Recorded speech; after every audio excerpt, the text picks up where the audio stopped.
الله أكبر لا إله إلا الله والله أكبر الله أكبر ولله الحمد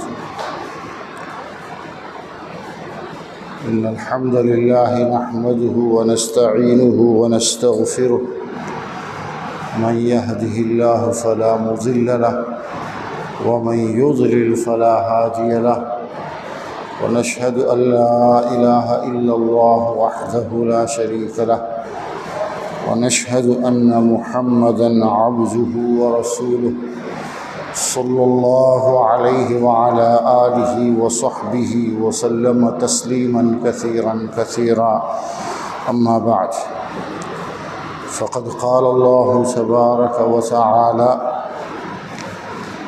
لن تنالوا البر حتى تنفقوا مما تحبون وما تنفقوا من شيء فإن الله به عليم وقال رسول الله صلى الله عليه وسلم بادروا بالأعمال فتنا كقطع الليل المظلم يصبح المؤمن كافرا يصبح العبد مؤمنا ويمسي كافرا ويمسي مؤمنا ويصبح كافرا يبيع دينه بعرض من الدنيا أو كما قال عليه الصلاة والسلام.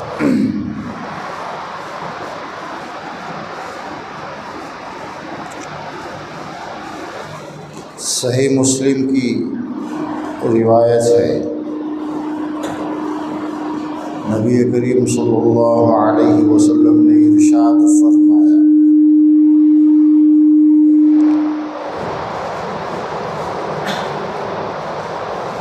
فیوچر میں ایسا ہوگا کہ آدمی کا ایمان بہت کمزور ہو جائے، اتنا کمزور ہوگا کہ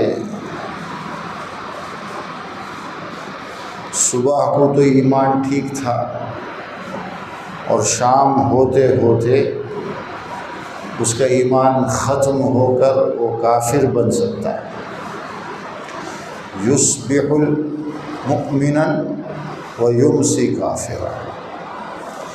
اور شام کو اچھا تھا، ایمان والا تھا، لیکن رات گزرتے گزرتے اس کا ایمان ختم ہو سکتا ہے. یہ اللہ کے نبی نے صحابہ کو بتایا تھا کہ ایک زمانہ آئے گا کہ ایمان کی کوئی قدر و قیمت نہیں رہے گی اور ہر آدمی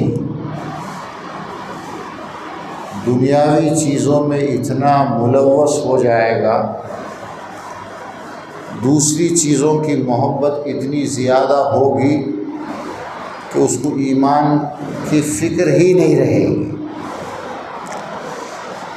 ہر وہ کام جس سے ایمان کمزور ہو سکتا ہے یا ایمان ختم ہو سکتا ہے، ویسا کام کرنے میں بھی وہ سوچے گا نہیں، کرتا چلا جائے. فتنوں کا زمانہ آنے والا ہے. جیسے رات کا اندھیرا ہوتا ہے، اس اندھیرے میں آدمی کو کچھ سمجھ میں نہیں آتا، کچھ نظر نہیں آتا. رات کے 11-12 بجے اچانک لائٹ آف ہو جائے، کوئی روشنی نہ ہو تو کیا نظر آئے گا آدمی؟ ایک دم اندھیرا ہے سامنے. کقطع اللیل المظلم. ایک وقت ایسا آئے گا کہ ہمارے چاروں طرف فتنے ہی فتنے ہوں گے. ایسے میں ایمان کو بچانا مشکل ہو جائے. اس لیے ہمیں سب سے زیادہ اپنے ایمان کی فکر کرنا ہے. ایمان بچا رہا تو سب کچھ ٹھیک ہے، ایمان ہی ختم ہو جائے، آدمی ایسے کام کرنے لگ جائے کہ اس کا ایمان ہی ختم ہو، تو پھر اس زندگی کا کیا فائدہ؟ زندگی اللہ نے اسی لیے ہمیں دی ہے کہ ہم اپنے ایمان کو بچا کر حفاظت کے ساتھ لے جائیں۔ جو دنیا میں آتے ہوئے کلمہ پڑھتا ہے لا الہ الا اللہ، اور دنیا سے جاتے ہوئے بھی یہی کلمہ پڑھ کر جائے گا تو وہ جنت میں جائے گا۔ دنیا میں جب آتا ہے تو وہ تو بچہ ہوتا ہے، وہ اپنے اختیار سے اپنے چوائس سے نہیں پڑھے گا، بلکہ اللہ کا نام اس کے کان میں پھونکا جاتا ہے، اذان دیا جاتا ہے، اقامت کہی جاتی ہے کان میں۔ بچپن میں سب سے پہلے اس کے کان میں اللہ کا تعارف ہونا چاہیے، یہ سب سے پہلا کام۔ پھر اس کے بعد اگر وہ اچھی زندگی گزارے گا، ایمان اس کا بچے گا، تو موت سے پہلے بھی اسے کلمہ نصیب ہوگا، کلمہ پڑھتے ہوئے اس دنیا سے جائے گا۔ لیکن اس بیچ اس کلمے سے دور رکھنے کے لیے دنیا میں بہت سارے فتنے ہیں۔ اس حدیث میں بھی اللہ کے نبی نے یہی فرمایا، یبیع دینہ لعرض من الدنیا، وہ اپنے دین کا سودا کرے گا، اپنے دین کو بیچ دے گا دنیا کے تھوڑے سامان کے لیے۔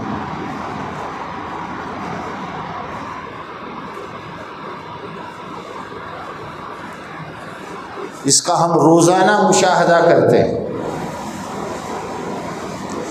معمولی چیزوں کے لیے ہم نماز کو چھوڑ دیتے ہیں۔ یہ کفر نہیں ہے تو اور کیا ہے؟ ایک ایمان والا موت کا رزق ہو تب بھی وہ نماز پڑھتا ہے، یہ سوچ کر کے کہ مجھے نماز پڑھوں گا میری موت ہو جائے گی، رزق ہے، اس کا ایمان کمزور ہے۔ صلاۃ الخوف کا ذکر قرآن مجید کے اندر ہے۔ جب جنگ ہو رہی ہو، اسلامی لشکر اور سامنے کفار، اور نماز کا وقت آ جائے تو اس لشکر کے دو حصے ہوں گے، آدھے لوگ لڑتے رہیں گے، آدھے لوگ نماز پڑھیں گے، ایک رکعت نماز امام کے ساتھ میں وہ نماز پڑھیں گے، ایک رکعت کے بعد وہ جائیں گے لڑنے کے لیے، اور جو لوگ ابھی میدان میں تھے وہ واپس آ کر نماز پڑھیں گے۔ یعنی دشمن سے جنگ جاری ہے، ایک ایک فوجی، ایک ایک مجاہد، اسے رزق ہے، پھر بھی نماز جماعت کے ساتھ پڑھنا ہے۔ وَإِذَا كُنْتَ فِيهِمْ فَأَقَمْتَ لَهُمُ الصَّلَاةَ فَلْتَقُمْ طَائِفَةٌ مِّنْهُمْ مَعَكَ وَلْيَأْخُذُوا حِذْرَهُمْ۔ سورہ نساء کے اندر یہ نماز کا طریقہ بیان کیا گیا، 5ویں پارے کے اندر۔ ایسے حالات میں بھی نماز کا حکم ہے، اور ہم گام میں پھرنے کے نام سے، میٹنگ کے نام سے نماز چھوڑ دیتے ہیں۔ 4-5 گھنٹے گام میں پھرنے کے لیے ٹائم ہے، لیکن نماز کے لیے ٹائم نہیں ہے۔ یہ ہے اصل میں کفر۔ نماز چھوڑ کر جب گاؤں میں لوگ پھرتے ہیں نا دوسرے مقصد سے، تو اسلام سے دوری ہے، سراسر کفر ہے۔ کس لیے پھرتے ہیں؟ دنیا میں کچھ عزت کمانا چاہتے ہیں، کچھ لوگوں کی خوشنودی حاصل کرنا چاہتے ہیں۔ اللہ کے نبی نے اسی لیے فرمایا، صبح سے شام ہونے تک آدمی اس لیے کافر ہو جاتا ہے کہ وہ اس طرح دنیا کے کام کرتا ہے، دین کو بیچ دیتا ہے دنیا کے لیے۔ ایک ایمان والا اپنا سودا کر سکتا ہے۔ ان اللہ اشتری من المؤمنین، کہ اللہ نے خرید لیا ہے، سودا ہمارا ہو چکا ہے، ہم جان دے سکتے ہیں دین کے لیے، اسلام کے لیے۔ یہ نہیں کہ تھوڑی تھوڑی خواہش کے لیے، اپنی چاہت کے لیے، اپنے لوگوں کو اور اپنے آپ کو خوش کرنے کے لیے نماز کا چھوڑنا سراسر کفر ہے۔ جب نماز چھوڑ کر دوسروں کو آدمی خوش کرتا ہے یا اپنی خوشی مناتا ہے، اس کا مطلب یہ ہے کہ وہ نماز کی وجہ سے دین سے نکل گیا۔ یبیع دینہ لعرض من الدنیا۔ ایک صحابی نے اللہ کے نبی سے پوچھا، یا رسول اللہ مل ایمان، ایمان کیا ہے؟ ایمان کی نشانی کیا ہے؟ مجھے کیسے معلوم ہوگا کہ میرے اندر ایمان ہے یا نہیں ہے؟ ایمان کی علامت کیا ہے؟ اللہ کے نبی نے بہت آسان سا ایک سمپل جواب دیا، اذا سرتک حسنتک وساءتک سیئتک فانت مؤمن۔ نیکی سے، نیک کام کرنے سے، اچھے عمل سے تمہیں خوشی ہو،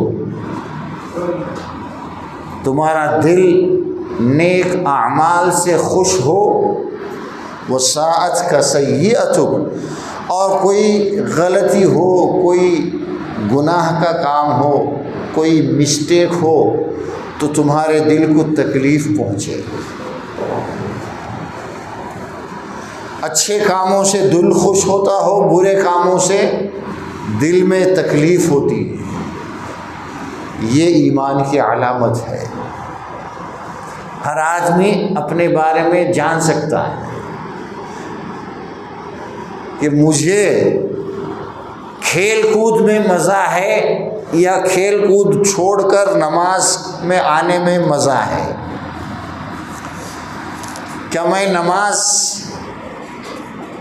خوشی کے ساتھ پڑھتا ہوں، نماز پڑھنے میں مجھے مزہ آتا ہے، یا پروگراموں میں جانے میں مزہ آتا ہے؟ ایسی جگہ جہاں جانا بےہودگی ہے، بد اخلاقی ہے، بد دینی ہے، کوئی دینی پروگرام نہیں، الٹے سیدھے نعرے اور ہنگامے، دوسروں کو تکلیف پہنچانا، ایسی جگہ جا کر اگر کسی کو اچھا لگتا ہے تو وہ پکا کافر ہے، اس کے اندر ایمان نہیں ہے۔ اللہ کے نبی نے کفر اور ایمان کی علامت بتائی ہے۔ دوسروں کو مدد کرتے ہوئے آپ کو اچھا لگے، دوسروں کو عزت کرتے ہوئے آپ کو مزہ لگے، آپ کو اچھا لگے، دوسروں کا خیال کرتے ہوئے اچھا لگے، دوسروں کی عزت آپ کو اچھی لگے، یہ ایمان کی علامت ہے، ایک ایمان والا ہونے کی علامت ہے۔ ہر کسی سے نفرت، ہر کسی کو نیچا دکھانے کی کوشش،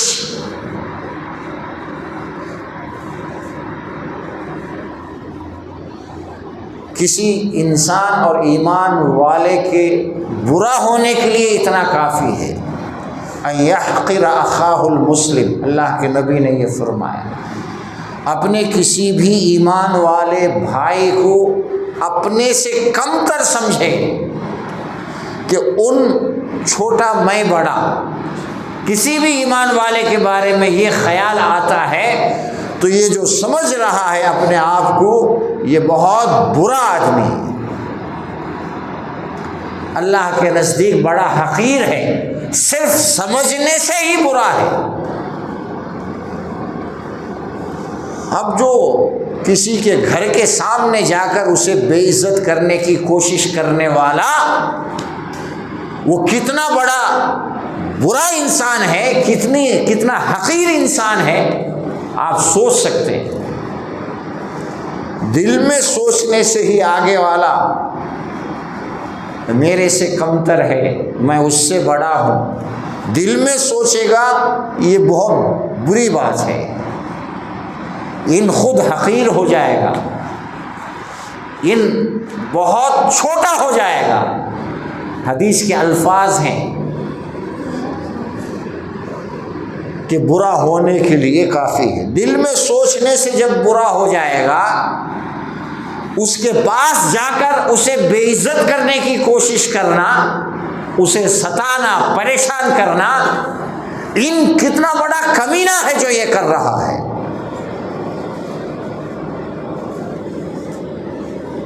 اسی لیے اللہ کے نبی نے یہ فرمایا، برے کام سے اگر کسی کو تکلیف نہیں ہوتی ہے، کوئی ہنگامہ کر رہا ہے، ان کرنا نہیں، دیکھ کر اگر اس سے خوش ہو رہا ہے تو بھی ان بھی بڑا کافر ہے، اس کے اندر ایمان کی کمی ہے۔ وَسَاءَتْكَ سَيِّئَتُكَ، کسی برائی کا ساتھ دینا، اس کے ساتھ کھڑے رہنا، ہنگاموں میں ساتھ میں جانا، اس کا مطلب یہ ہے کہ آپ اس کو پسند کرتے ہیں، اور یہ آپ کے لیے بہت خطرے کی بات ہے۔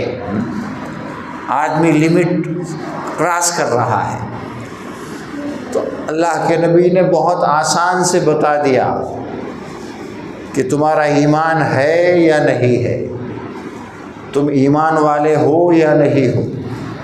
ایک ایمان والا اچھے اعمال سے، اچھے کاموں سے، اچھے لوگوں سے خوش ہوگا، برے لوگوں سے، برے کاموں سے نفرت کرنا یہ ایمان کی علامت ہے۔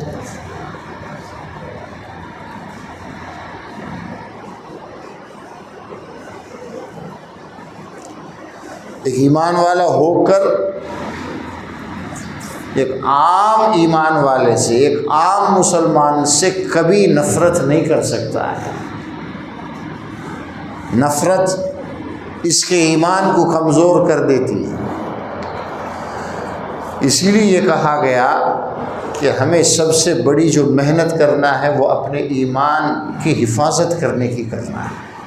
آج کل حالات کچھ ایسے ہیں، دنیا ہمارے سامنے ہے، دنیا کی ایک ایک چیز ہمارے ایمان کو کمزور کرنے میں ہے۔ گھر سے لے کر بازار تک ہر جگہ کچھ ایسے حالات آدمی کو پیش آتے رہتے ہیں جس کی وجہ سے اس کا ایمان کمزور ہوتے جاتا ہے۔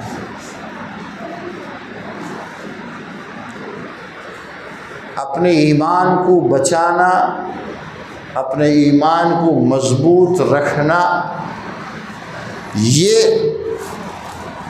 آج کے دن کا اصل میں میسج ہے۔ عید الاضحیٰ، قربانی کی عید، ابراہیم علیہ السلام نے کیا پیش کیا تھا دنیا کے سامنے، ان کا میسج کیا تھا، ان کی تعلیمات کیا تھی، کہ ہمیں اللہ سے محبت سب سے زیادہ کرنا ہے اور اللہ کے حکم کو سب سے سامنے رکھنا ہے۔ یہی تو ایمان ہے۔ ایمان یہ ہے کہ اللہ کے حکم کو نمبر 1 درجہ دینا ہے، اللہ کے حکم کے سامنے دنیا کی بڑی سی بڑی چیز آ جائے تو اسے بازو میں رکھ دینا ہے۔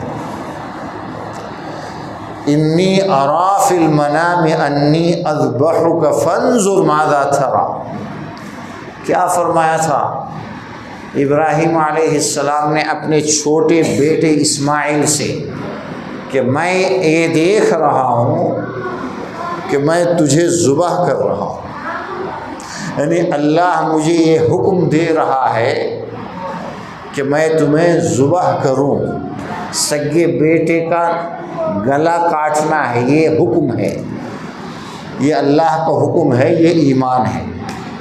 اب امتحان ہے ابراہیم علیہ السلام،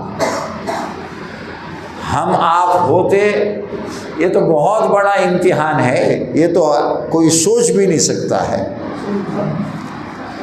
ہمارا بیٹا بیمار ہوتا ہے، اللہ کے حکموں کو ہم توڑتے ہیں، ادھر جائیں گے پام میں رسی ڈالیں گے، ادھر جائیں گے گلے میں رسی ڈالیں گے، جس سے منع کیا گیا ہے۔ اب اس بچے کو یہ حکم ہو کہ تم ذبح کرو، کون کرے گا؟ آج کے دن کا میسج یہی ہے، بچہ ہو، باپ ہو، ماں ہو، کوئی بھی ہو، بیوی ہو، اللہ کے حکم کے اگینسٹ میں ہے تو ان کا خیال نہیں کریں گے، سب سے پہلے ہمیں اللہ کے حکم کا خیال کرنا ہے۔ ابراہیم علیہ السلام کے لیے ایک طرف اللہ کا حکم ہے، اسے پورا کرنا ایمان کا تقاضا ہے، پورا کر تو انہیں ایمان والے۔ دوسری طرف چھوٹا سا بچہ ہے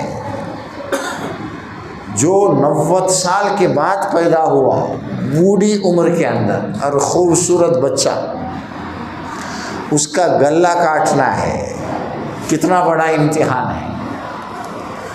ابراہیم علیہ السلام اس کو لے کر گئے اس جگہ پر جہاں آج بھی قربانی ہوتی ہے، مینا، مکے سے 7 کلومیٹر دور۔ اللہ کے اس حکم کو پورا کرنے کے لیے بہت دور سے تشریف لائے۔ ابراہیم علیہ السلام اسماعیل اور ہاجرہ ان دونوں کے ساتھ نہیں رہتے تھے، ان دونوں کو ایک دوسرے اللہ کے حکم کی وجہ سے مکہ، جہاں آج بیت اللہ ہے، کعبہ ہے، وہاں چھوڑ کر چلے گئے تھے ابراہیم علیہ السلام، اور یہ رہتے تھے فلسطین کے اندر۔ اللہ کا حکم ہوا، اپنے بچے کی قربانی کے لیے 1000 کلومیٹر سے بھی زیادہ اس زمانے میں سفر کر کے آئے، اور پھر بچے کو لے کر 7-8 کلومیٹر دور مینا پہنچے۔ پھر بچے سے کہا، یہ بتایا کہ دیکھو اللہ کا حکم ہے، مجھے تمہیں ذبح کرنا ہے، فانظر ماذا تری، تمہاری کیا رائے ہے؟ باپ کا امتحان ہے اپنے ایمان پر قائم رہنے کے لیے بچے کو ذبح کرنا ہے۔ اب بچے کا بھی امتحان ہے کہ اپنے ایمان پر قائم رہنے کے لیے، اپنے ایمان کو ثابت کرنے کے لیے اپنے آپ کو ذبح کروانا ہے۔ باپ بیٹے دونوں کا امتحان ہے۔ قال یا ابت افعل ما تؤمر، بچے نے کیا کہا؟ اے ابا جان، جو حکم ہو رہا ہے آپ پورا کرو، میں بھی آپ کا ساتھ دوں گا، ستجدنی انشاء اللہ من الصابرین، اللہ کے حکم کو میں بھی مانوں گا، میں بھی ذبح ہونے میں آپ کا ساتھ دوں گا۔ یہی ہے صابرین کا مطلب، میں آپ کے خلاف نہیں جاؤں گا، اپنے آپ کو بچانے کی کوشش نہیں کروں گا، اس امتحان میں مضبوطی سے میں قائم رہوں گا، صبر کرو۔ بچے کو ذبح کرنا ایک طرف اللہ کا حکم ہے، یہاں ایک طرف خود اپنے آپ کو اللہ کے لیے مٹانا۔ اسی لیے اللہ نے فرمایا نا، لن تنالوا البر حتى تنفقوا ما تحبون، تم نیکی کو پا نہیں سکتے جب تک تمہیں جو چیز زیادہ پسند ہے اسے جب تک تم اللہ کے راستے میں خرچ نہیں کرو گے۔ یہاں بر سے کچھ ائمہ تفسیر نے بر جنت کے لیے کہا گیا ہے۔ لن تنالوا البر، تم جنت حاصل نہیں کر سکتے، تم جنت میں جا نہیں سکتے جب تک اپنی سب سے زیادہ جو پسند کی چیز ہے اسے اللہ کے لیے قربان نہیں کرو گے۔ قربانی کا مطلب کیا ہے؟ جانوروں کو ذبح کرنا تو ایک نشانی ہے، اصل قربانی کیا ہے؟ اللہ کے حکم پر قائم رہنا، اللہ کے حکم کے لیے سب کچھ چھوڑ دینا، یہ قربانی۔ اللہ کے حکم کو پیچھے اگر کوئی ڈالتا ہے تو وہ فیل ہے، امتحان میں فیل ہے۔ سب سے اس دنیا کے اندر بڑی چیز ہے کہ ہم اللہ کے حکم کو پورا کریں۔ اللہ کا حکم تو ہی ایمان ہے نا۔ آمینو، اے ایمان والو اپنے ایمان کا خیال کرو۔ ایک بار تم نے کلمہ پڑھ لیا، تم مومن ہو گئے، اس کا یہ مطلب نہیں ہے کہ تمہارا ایمان تمہارے ساتھ ہمیشہ رہے گا۔ شیطان کی طرف سے پوری کوشش ہوگی۔ لَأُغْوِيَنَّهُمْ أَجْمَعِينَ، جب جنت سے نکالا گیا، آدم علیہ السلام کو دنیا میں بھیجنے کا فیصلہ ہو گیا، شیطان سے بھی کہا گیا کہ نکل جائے یہاں سے، تو شیطان نے اللہ سے ایک چیز مانگ لی، ایک ورم جسے ہم بولتے ہیں، کہ مجھے لوگوں کو گمراہ کرنے کے لیے مجھے موقع دیجیے، میں سارے انسانوں کو غلط راستے پر لگانے کی پوری کوشش کروں گا، یہ کرنے کی مجھے اجازت ملے۔ ثم لآتینہم من بین ایدیہم، میں سامنے سے بھی گمراہ کروں گا، پیچھے سے بھی کروں گا، دائیں بائیں، یعنی ہر طرف سے شیطان گمراہ کرے گا، غلط چیز کو صحیح بنا کر پیش کرے گا، صحیح چیز کو غلط بنا کر پیش کرے گا۔ صحیح کیا ہے، غلط کیا ہے؟ اللہ کا جو بھی حکم ہے وہ صحیح ہے، اور اللہ کے حکم کے خلاف جو بھی ہم سوچتے ہیں، ہمارا جو اوپینین ہوتا ہے وہ غلط ہے۔ جس اللہ نے ہمیں بنایا اور ہمارے لیے یہ ساری دنیا بنائی، سوچنے سمجھنے کی صلاحیت دی، اس کا کوئی بھی حکم جو ہے وہ پرفیکٹ ہی ہوگا، اس کے خلاف ہم کچھ سوچ نہیں سکتے، اس کے خلاف ہم جا نہیں سکتے۔ اللہ کا حکم یہ ایمان ہے، اور اللہ کے حکم کو توڑنا یہ کفر ہے۔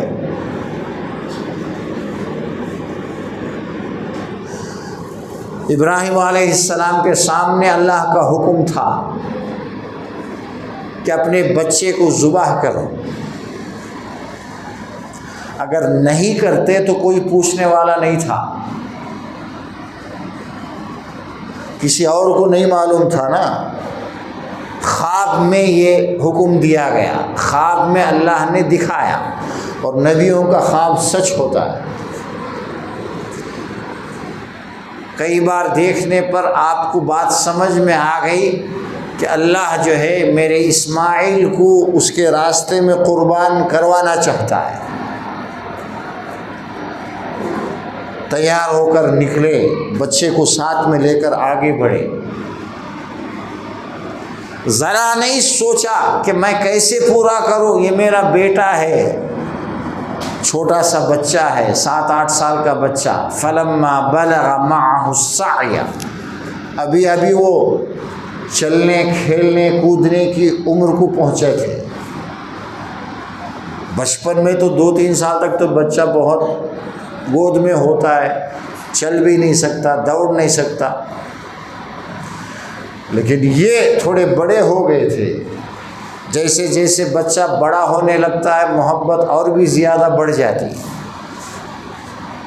اس بچے کو لے جا کر ابراہیم علیہ السلام اسے اللہ کا حکم سناتے ہیں، وہ بھی خوشی کے ساتھ راضی ہو جاتا ہے، ہمارے بچوں کی طرح نہیں۔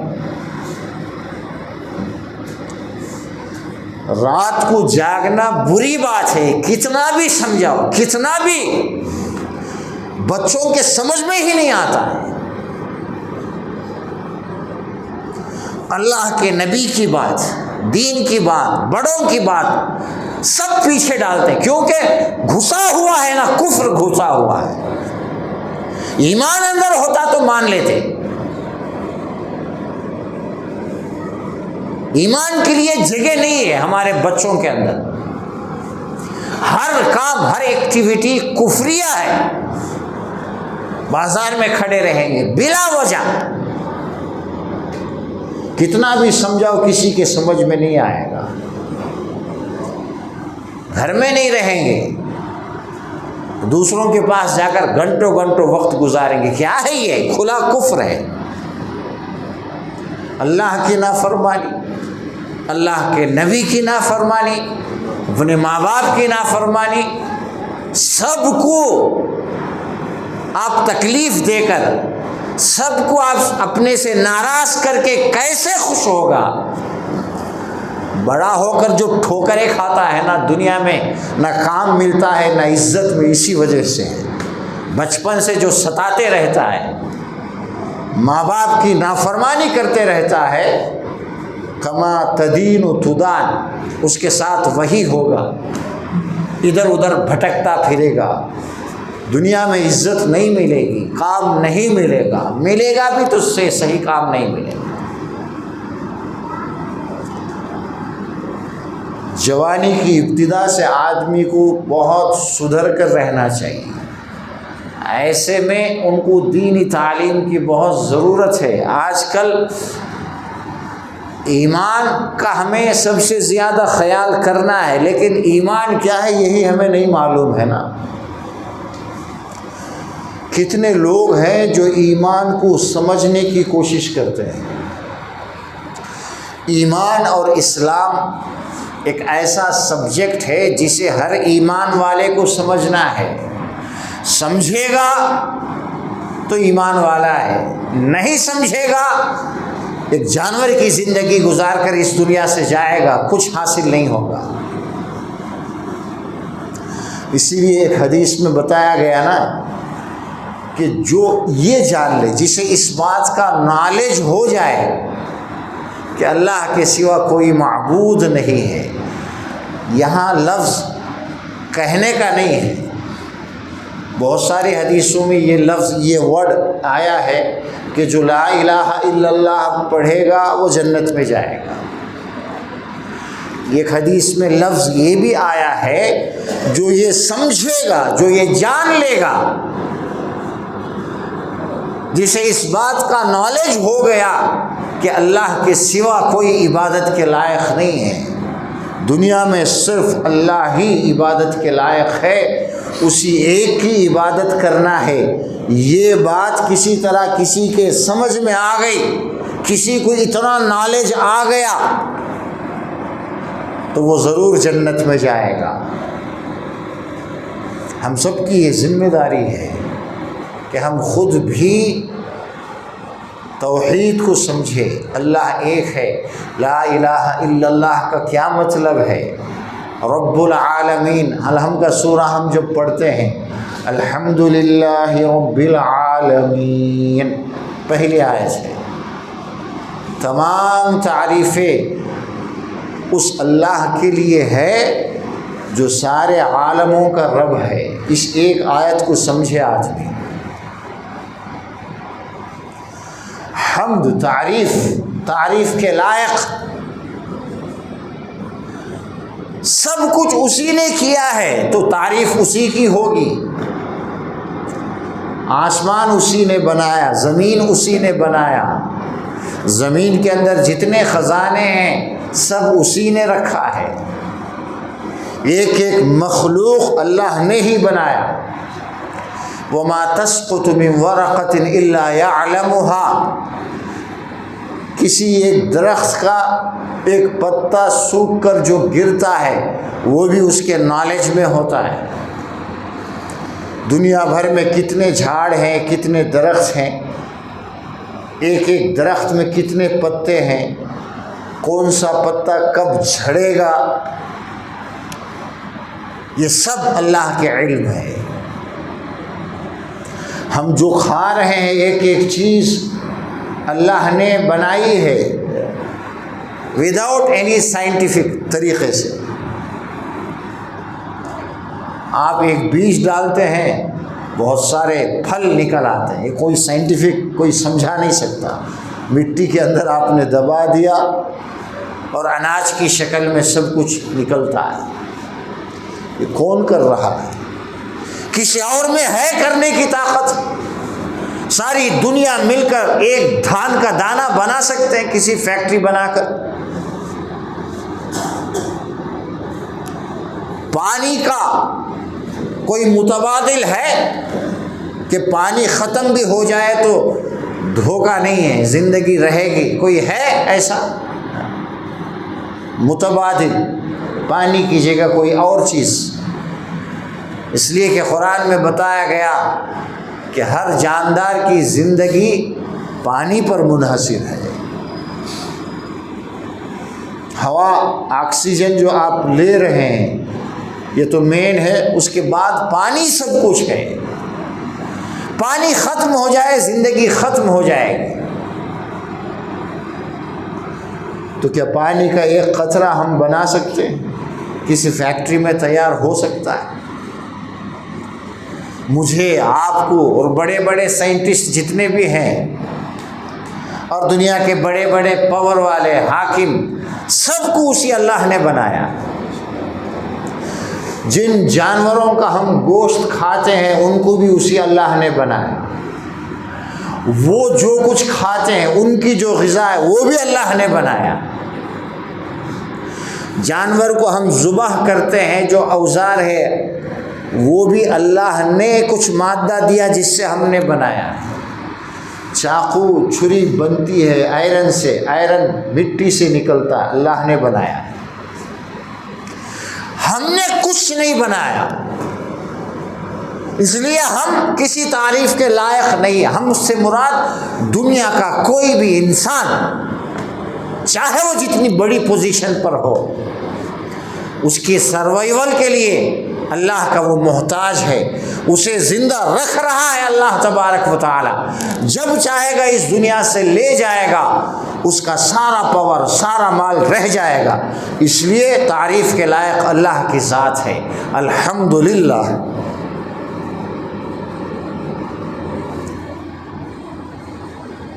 میں رات کو آرام سے سو کر دن بھر کی تکان دور کرتا ہوں، یہ بھی اللہ کی قدرت ہے۔ وَجَعَلْنَا اللَّيْلَ لِبَاسًا، آرام کرنے کے لیے رات کو اللہ نے بنایا ہے۔ کسی سے نیند چھین لے اللہ تبارک و تعالی، اس کے مینٹل کنڈیشن کو ایسا کر دے کہ اب اس کو نیند نہیں آ رہی ہے، 1 دن 2 دن 3 دن جاگتے جاگتے ہی مر جائے گا۔ نیند بھی ہماری ضرورت ہے، اس لیے نیند ہم سب کو آتی ہے، اور نیند دیتا ہے اللہ تبارک و تعالی۔ کسی دن آپ بہت کوشش کرتے ہیں کہ سو جائے، نیند نہیں آتی، کیا مطلب ہے؟ نیند پر ہمارا کنٹرول نہیں ہے۔ ہم میں سے ہر کسی کو نیند آتی ہے اللہ کے حکم سے، اس کا حکم ہوگا نیند آئے گی، ہم سو جائیں گے۔ اور سونے کی حالت میں چاہے تو ہماری روح اللہ لے جا سکتا ہے، لیکن جس کا ٹائم ابھی باقی ہے اس کی روح اسے واپس آتی ہے۔ اسی لیے سو کر اٹھ کر ہم دعا مانگتے ہیں کہ اللہ تیری تعریف ہے کہ تو نے مجھے موت کے بعد دوبارہ زندگی سے نوازا۔ الحمدللہ، تعریف کے لائق، پگڑنے کے لائق، کسی کا جے جے کار اگر ہو، کسی کو یہ کہے کہ وہ صرف اللہ کی ذات ہے۔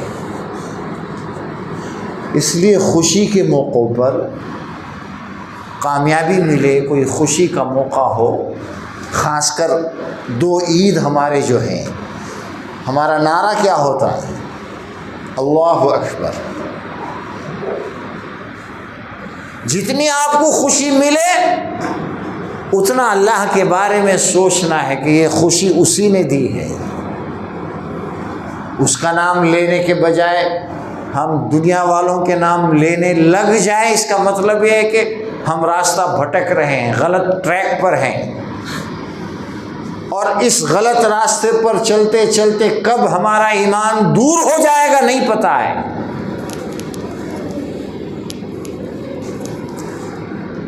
اللہ کے نبی اپنی تعریف کو بھی پسند نہیں کرتے تھے۔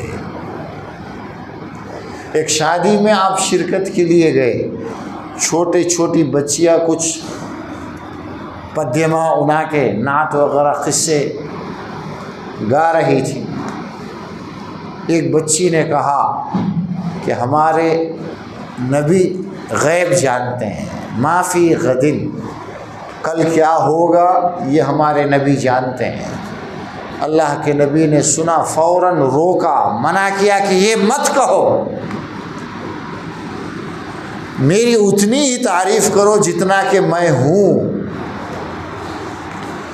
میں غیب نہیں جانتا، یہ تو صرف اللہ کی خصوصیت ہے۔ ان اللہ عندہ علم الساعہ۔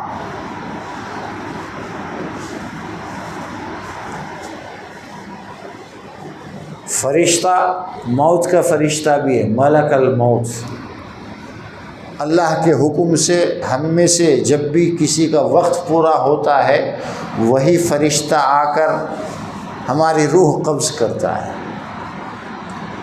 لیکن کون کب مرے گا اس کو معلوم نہیں ہے، وہ تو ڈیوٹی کر رہا ہے۔ جب وقت ہوگا اللہ اس کو بتائے گا، تب وہ آ کر کے روح قبض کرے گا، نہ 1 منٹ پہلے نہ 1 منٹ بعد۔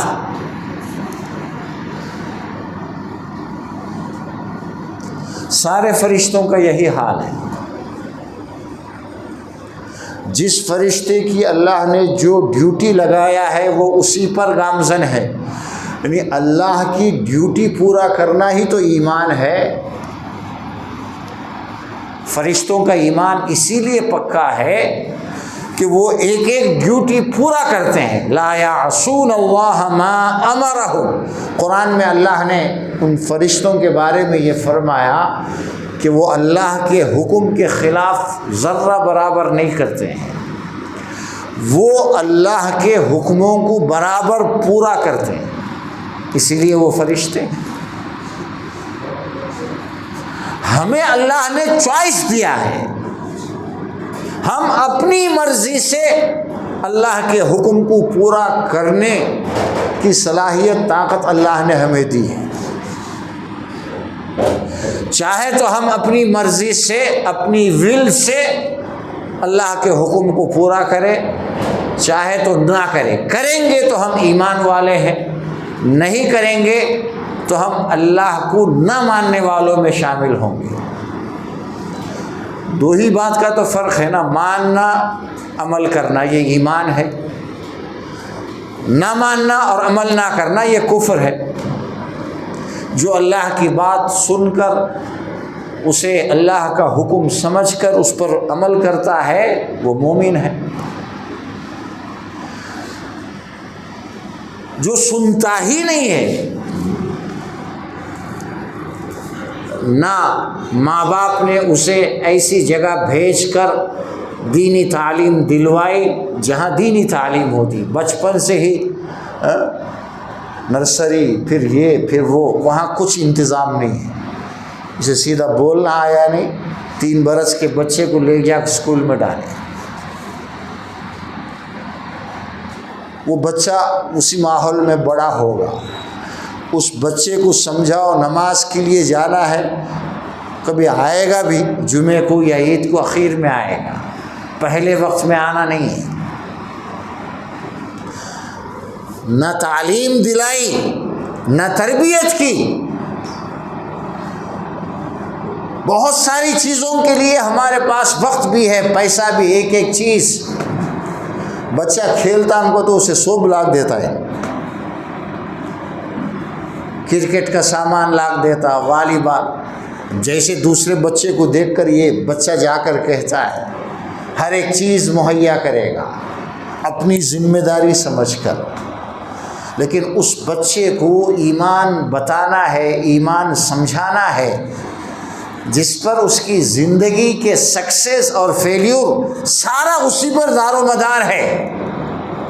ایمان کو سمجھ کر اور وہ ایمان والا بنا تو وہ کامیاب ہے، دنیا میں بھی آخرت میں بھی.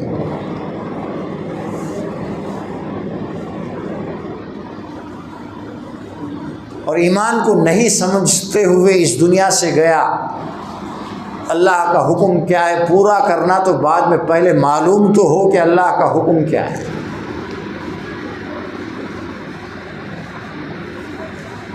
دوسروں کو ستانے کے لیے آدمی جب آگے بڑھتا ہے نا، دوسروں کو ذلیل کرنے کے لیے، دوسروں پر حملہ کرنے کے لیے، دوسروں کو نیچا دکھانے کے لیے کچھ لوگ جا رہے ہیں. ان کے ساتھ اگر میں اپنی قدم ڈالتا ہوں، میں بھی ان کے ساتھ جاتا ہوں، جنت کی خوشبو نہیں سونگھ سکتا. جنت میں جانا دور کی بات ہے، بہت بڑی بات ہے. ظالموں کا ساتھ دینا، ستانے والوں کا ساتھ دینا، ان کے ساتھ چلنا، یہ انسان کو جنت سے دور کر دیتا ہے، جنت کی خوشبو سے محروم ہوگا، دوزخ میں جائے گا. یہ ہم وہی کرتے چلے آ رہے ہیں. ہمارے آدمی کیا کرتے بھی کریکٹ، ان کا ساتھ دیں گے، ہنگامے کریں گے. دوسرے انہوں کیا کرتے بھی تپو، یہ سن ہوتا سب. صحیح وہ ہے جو اللہ اور اس کے رسول نے صحیح کہا ہے. کتنی بڑی محرومی کی بات ہے. اسلام میں تصویر کو ناپسند کیا گیا، فوٹو ناپسند ہے. جو فوٹو بناتا ہے اس فوٹو کو قیامت کے دن اس کے ہاتھ میں رکھ کر کہا جائے گا کہ اس میں جان ڈالو. جان ڈالنا کس کے بس میں؟ وہ تو اللہ ہی کر سکتا ہے، میں آپ نہیں کر سکتے. میں نے ایک فوٹو کلک کیا بلا ضرورت، اب وہ جو فوٹو ہے قیامت کے دن مجھ سے کہا جائے گا کہ فوٹو تم نے کلک تو کیا تھا، تمہارے ہاتھ میں کیمرہ تھا یا ڈرائنگ کے لیے کچھ چیزیں تھی، آپ نے بنا لیا فوٹو، اب اس میں جان ڈال. جان نہیں ڈالے گا تو دوزخ میں جائے گا، سزا ہوگی. فوٹو بڑے بڑے، آج ہمارے گاؤں کی 100% ہم مسلمان ہیں، کسی کے بومل لا کر لگانے کی کیا ضرورت ہے؟ اسٹیچو لا کر لگانے کی کیا ضرورت ہے؟ اسٹیچو وغیرہ جو ہوتے، وگرہ جو ہوتے ہیں، اس کے خلاف تو ہمارا دین ہے. بنیادی پرنسپلز کیا ہے کہ وگرہ آرادھنا کرے جانے ہیں، بتوں کی پوجا نہیں کر سکتے. یہ مین ہے. بتوں کی پوجا نہیں ہوگی تو بت بھی نہیں ہوں گے. حضرت علی سے اللہ کے نبی نے فرمایا جاؤ پورے ملک کے اندر جہاں جہاں کوئی بوما ہے سب توڑ کر نکال کر پھینک دو اس کو. آج ہم چندہ کرنے کو بمبلا لاکھ لگاتے، کہتے بے ایمانہ. ہمیں کیا جواب دیں گے ہم قیامت کے دن اللہ سے؟ جو کلمہ تم کو دیا گیا وہ کلمہ یہ سکھاتا ہے کہ اللہ کے سامنے کوئی نہیں. ہمیں اس کی بೊಮ್ಮಗ್ لے گیا ڈنڈا ڈالتے انہوں اس کی بೊಮ್ಮಗ್ لے آتا. دونوں بے ایمان. کسی کے بೊಮ್ಮے پر ڈنڈا ڈالنے کے لیے ہاتھ کیسے آئے گا؟ ایک ایمان والا اتنا غیرت مند ہوتا ہے، ہاتھ اس کا کٹ بھی جائے، اس کی جان چلی بھی جائے، وہ ایک بೊಮ್ಮے کو ڈنڈا زندگی میں کبھی نہیں ڈالے گا. بೊಮ್ಮے کو ریسپیکٹ کرے گا انسان. اتنا کمزور ہو گیا ہے. دنیا میں پارٹی کے نام سے، راجکیم کے نام سے کتنے بڑے بڑے پاپ کرو گے، مرنا تو ہے ایک دن. بروح یعنی دوزخ کا گڑھا. تم چند لوگوں کی وجہ سے 3-4 بೊಮ್ಮಲ گام میں تیار ہو گئے. نہیں دیکھنا کل لہسن بھی دیکھ تھا. کب سدھرو گے؟ اب بೊಮ್ಮಲ جاگو پوسٹر آ گئے ہر بازار میں، بڑے بڑے پوسٹر آ. ابے تصویر حرام ہے اسلام کے اندر، کیوں لگاتے ہو بೊಮ್ಮಲ بڑے بڑے؟ کس کو دکھانا ہے؟ تمہارا فوٹو لگ جائے تو کیا تم بہت بڑے ہو گئے؟ کب بات سمجھ میں آئے گی؟ کب لوگ منہ کھولیں گے؟ کب تک بیٹھے رہیں گے؟ وہ لوگ بڑے نہیں ہوتے جو غلط چیزوں کو رائج کرتے ہیں، لوگوں کو غلط چیزیں بتاتے ہیں. یخدم قومہ یوم القیامہ فاوردہم النار. فرعون کے بارے میں اللہ نے قرآن میں فرمایا کہ اپنے ساری قوم کو ساتھ میں لے کر دوزخ میں لے کر جائے گا. ہم سب بھی، ہمارے لیڈر بھی اسی راستے پر ہیں. ایک ایک وہ کام کر رہے ہیں جس کی وجہ سے خود بھی جلیں گے اور جو ساتھ میں ان کے ہیں وہ بھی جلیں گے. ذرا ڈر نہیں ہے، ذرا شرم نہیں ہے. کس کام میں؟ آج دیکھو 10واں دن ہے، آج چاند نظر آیا. ہمارے کسی لیڈر نے 4 ادمیہ ملالے کو بازار میں کھڑے ہو کر کبھی اللہ کی بڑائی بیان کی؟ اللہ کے نبی نے تو یہ سکھایا نا، بازار میں جا کر خوب اللہ کا نام لو یہ 10 دنوں کے اندر. اللہ اکبر، اللہ اکبر، لا الہ الا اللہ، اللہ اکبر، اللہ سب سے بڑا ہے، اللہ سب سے بڑا ہے. یہ جو تکبیر 10 دن گزر گئے، ہمارا کوئی بھی لیڈر، ہمارا جو لیڈر بن رہا ہے حالانکہ زیرو ہے. کیا لیڈر ہے؟ فوٹو لگانے کے واسطے 100 جنے بلا لگ جاتا. یہ کام کے واسطے ادمیہ ہے، وہ کام کے واسطے ادمیہ ہے. ایک بار تکبیر پڑھنا ہے، وہ بازار میں ایک بار، وہ بازار میں ایک بار، سارے گاؤں کے اندر گھوم کر تکبیر پڑھیں گے. کسی کے بھیجے میں آیا آج تک کسی نے عمل کیا؟ عمل کب کرے گا؟ جب اسے پتا ہوگا نا. اس امت کے اندر، ہم مسلمانوں کے اندر جو ذلت ہے، جو آج دنیا میں ہر جگہ ذلیل ہیں، کیا وجہ ہے؟ ہم نے ان لوگوں کو اپنا لیڈر بنایا جن کو دین کے نام سے وہ زیرو ہیں، کچھ جانتے نہیں. حالانکہ شروع میں ہمارا لیڈر وہی ہوتا تھا جو دین میں سب سے بڑا جانکار ہوتا تھا. جب تک اللہ کے نبی رہے، اللہ کے نبی ہی حکمراں تھے، آپ کے ہی ہاتھ میں پاور تھا. نماز خود پڑھاتے تھے، سارے فیصلے خود کرتے تھے. اللہ کے نبی کے بعد حضرت ابو بکر رضی اللہ عنہ خلیفہ بنے، بادشاہ بنے. نماز 5 وقت کی پڑھاتے تھے اور ایک ایک چیز اللہ کے قرآن اور اللہ کے نبی کی سنت کے حساب سے فیصلے کرتے تھے. اس کے بعد حضرت عمر، حضرت عثمان، جتنے خلفاء ہوئے، خلیفہ وہی بنتا تھا جو دین میں سب سے زیادہ جانکار ہوتا تھا، عمل کرنے والا ہوتا تھا. اسے یہ پتہ ہوتا تھا کہ مجھے کرنا کیا ہے اور کیا نہیں کرنا ہے. کسی اور کو خوش کرنے کے لیے ہم وہ کام نہیں کر سکتے جسے اللہ نے منع کیا. وَإِن جَاهَدَاكَ عَلَىٰ أَن تُشْرِكَ بِهِ مَا لَيْسَ لَكَ بِهِ عِلْمٌ فَلَا تُطِعْهُمَا.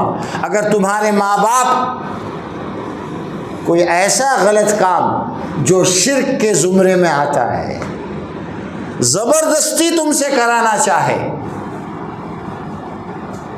بچہ نہیں کرنا چاہتا ہے، دریا جانا چاہتا نہیں، کئی کو دریا جانا شرک ہے، اسے معلوم ہو گیا، فلاں ولی کے درگاہ کے پاس جا رہے ہیں منت پورا کرنے کے لیے، شرک ہے، نہیں جانا چاہتا ہے، لیکن تو نہیں آ تو ہمیں تیرے حصے آتے نہیں، ڈراتے ہی نہ، یہی ہے نا، زبردستی کرنے کا یہی مطلب ہے، تو ہمارے یہ کام کو نہیں آ تو ہمیں آتے نہیں۔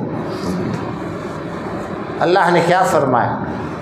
چاہے جتنی زبردستی کرے، سگے ماں باپ بھی ہو، اس طرح کو کوئی کام کرنے کے لیے تم سے کہے تو مت کرو۔ ہاں، دنیا میں ان کے ساتھ اچھا سلوک کرو، اچھے سے ان کے ساتھ زندگی گزارو، لیکن ان کی ہر بات ماننا نہیں ہے، ماں باپ کی ہر بات ماننا نہیں ہے۔ باہر کے لوگوں کو ہم اپنے دین کے خلاف ان کو خوش کرنے کے لیے کسی اسٹیچو پہ چڑھ کر ہم ڈنڈا ڈالیں گے؟ ایک مسلمان یہ کام کر سکتا ہے۔ جب کوئی ڈنڈا ڈالتا ہے اس کا مطلب ہے کہ وہ اپنے ایمان سے گیا، اس کے اندر ایمان نہیں ہے، وہ بے ایمان ہے۔ جب کوئی اللہ کے حکم کے خلاف کچھ کام کرتا ہے، گیا ہو ایمان سے، تو اللہ کا حکم اور اسے پورا کرنا یہ ایمان ہے۔ اللہ کے حکموں سے محبت کرنا، اس سے دل خوش ہونا، یہ ایمان کی علامت ہے۔ آپ کو نماز پڑھنے میں خوشی ہوتی ہے، اماں باپ اٹھائے گا وہ زبردستی آپ پڑھتا نہیں، دل میں ارادہ نہیں، تبھی نماز کا شوق ہے، نماز سے محبت ہے، اس لیے نماز کو آتا ہے۔ بقرعید ہے، قربانی سے محبت ہے، اس لیے قربانی کی تیاری اس نے کی ہے۔ تھوڑے بہت پیسے خرچ ہوں گے، لیکن اللہ کے نبی کی یہ سنت ہے، اس سے محبت ہے۔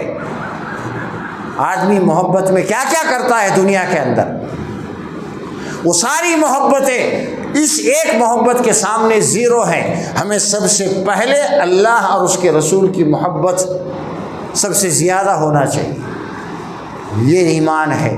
ہر اچھا کام اگر اس سے آپ کو محبت ہے، چونکہ وہ اللہ کا حکم ہے، ایمان سے متعلق ہے، اس لیے ہر اس کام سے جو ایمان کی وجہ سے ہم پر فرض ہوتا ہے اور ہمیں اللہ کی طرف سے حکم ملتا ہے، خوش ہونا یہ ایمان کی علامت ہے۔ ہم خوش نہیں ہوتے ہیں، ہم کو اڑلانے سے، چلانے سے، بازار میں گھومنے سے، ادھر ادھر لوگوں کی یہ کرنے سے، غیروں کو ڈنڈے ڈالنے سے یہی محبت ہے، اس کا مطلب یہ ہے کہ ہمارے اندر ایمان نہیں ہے۔ یہ ساری وہ چیزیں ہیں جو کفر کی علامات میں سے ہیں۔ اسی لیے جب صحابی نے پوچھا کہ یا رسول اللہ مل ایمان، مجھے بتائیے، مجھے کیسے سمجھ میں آئے گا کہ میں ایمان والا ہوں، میرے اندر ایمان ہے؟ اللہ کے نبی نے جواب میں فرمایا، اچھے کام سے خوش ہو اور برے کام سے تم کو تکلیف ہو، برا کام اچھا نہ لگے تو سمجھو فأنت مؤمن، کہ تم ایمان والے ہو۔ اللہ سے دعا ہے کہ اللہ تبارک و تعالی ہمیں ایمان سے محبت ہمارے اندر ڈال دے۔ اسی لیے اللہ کے نبی نے ایک دعا سکھائی اور یہ فرمایا کہ یہ وہ دعا ہے جو ملائے اعلیٰ کرتے ہیں، اللہ کے دربار کے خاص جو فرشتے ہیں ان کی یہ دعا ہے، اللہ کے نبی کو یہ سکھایا گیا۔ کیا ہے وہ؟ اللہم انی اسألک فعل الخیرات و ترک المنکرات۔ فعل الخیرات، خیر اچھے کو بولتے ہیں، خیر کے معنی اچھے کے ہیں، خیرات ہر وہ اچھا کام اے اللہ مجھے کرنے کی توفیق دے۔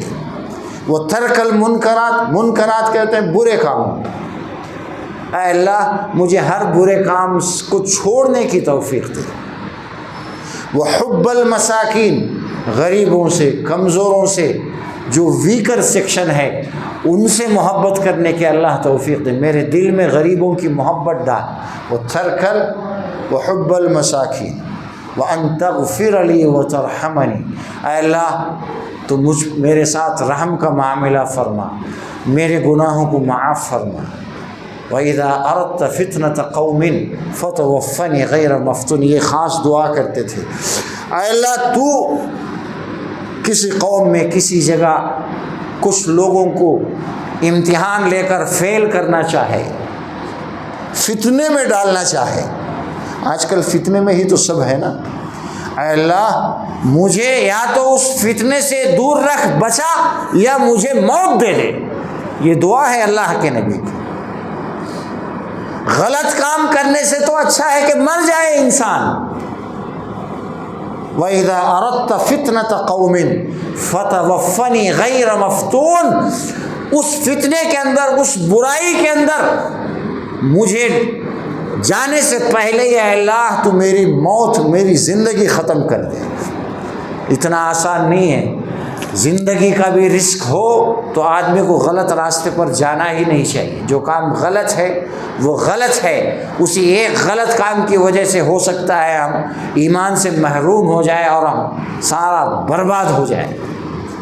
اللہ کے نبی دعا کیا کرتے تھے۔ تو ہمارا سب سے پہلی یہ ذمہ داری ہے کہ ہم سب سے پہلے ایمان کو سمجھنے کی کوشش کریں، تھوڑا وقت لگائیں۔ جہاں ہمارے پاس دوسرے کاموں کے لیے اتنا وقت ہے، ایمان کو بھی سیکھنا ہے، ایمان سیکھنے سے آئے گا۔ ایمان کو سمجھنے کے لیے تھوڑا وقت لگانا ہے، اور پھر ہر نیک عمل کو کرنے کی کوشش کرنا ہے۔ اللہ تبارک و تعالی ہم سب کو کہنے اور سننے سے زیادہ عمل کی توفیق دے۔ اب یہ جو نماز ہوگی 2 رکعت نماز ہے، یہ 2 رکعت سنت مؤکدہ ہے۔ ہم بچپن سے سنتے آئے کہ یہ واجب نماز ہے۔ ابو حنیفہ رحمۃ اللہ علیہ اسے واجب کہتے ہیں، لیکن ایسی کوئی دلیل مضبوط نہیں ہے۔